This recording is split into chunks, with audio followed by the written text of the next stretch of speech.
14 సంవత్సరాల వయసులో అతను ఇంటిని వదిలేశాడు. 2 సంవత్సరాల తర్వాత రైల్వే ప్లాట్ఫామ్ పై నిద్రిస్తూ చెత్తబుట్టల నుండి తినాల్సి వచ్చింది. ఈ రోజు అతను 12 దేశాలలో బైక్ మీద ప్రయాణించి 700 చెట్లు నాటి 100 మందికి తండ్రిలా మారాడు. ఈ ముందుకు రావడం జాషువా డానియల్ పుట్టి ఆంధ్రప్రదేశ్లోని గుంటూరు జిల్లాలోని జన్మించిన ఒక వ్యక్తి. అతను వేగం కోసం కాదు, ప్రపంచం మర్చిపోయిన చెట్లను చేరుకోవడం కోసం రైడ్ చేస్తాడు. హైవేలపై దూరమైన గ్రామాలలో ఎవరు పట్టించుకొని పిల్లల దగ్గరికి. ఆంధ్రప్రదేశ్లోని వినుకొండలో ఉన్న రైడర్ జాషువా ఫౌండేషన్ ద్వారా ఇప్పుడు భారతదేశం అంతటా మాత్రమే కాకుండా విదేశాలలో కూడా సహాయం చేస్తున్నాడు. పలనాడు, కృష్ణ, రాయలసీమ, విశాఖపట్నంలో వరదల సమయంలో జాషువా అక్కడే ఉన్నాడు.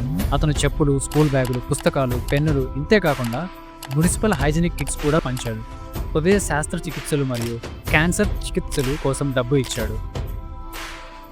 ఇల్లు పాడైపోయిన వాళ్లకు కొత్త ఇళ్లను కట్టించాడు. తరగతి గదులు ఖాళీగా ఉన్నప్పుడు తన బైక్కి కట్టిన సరుకులతో వాటిని నింపాడు. ఆఫ్రికా, ఫిలిప్పీన్స్లో కూడా అతను అనాథాశ్రమాలను కట్టించాడు. అతను రాష్ట్రపతులను, రాజులను కూడా కలిశాడు. ఆసియాలోని అతిపెద్ద వంతెనను బైక్ మీద దాటిన మొదటి భారతీయుడు అతడే.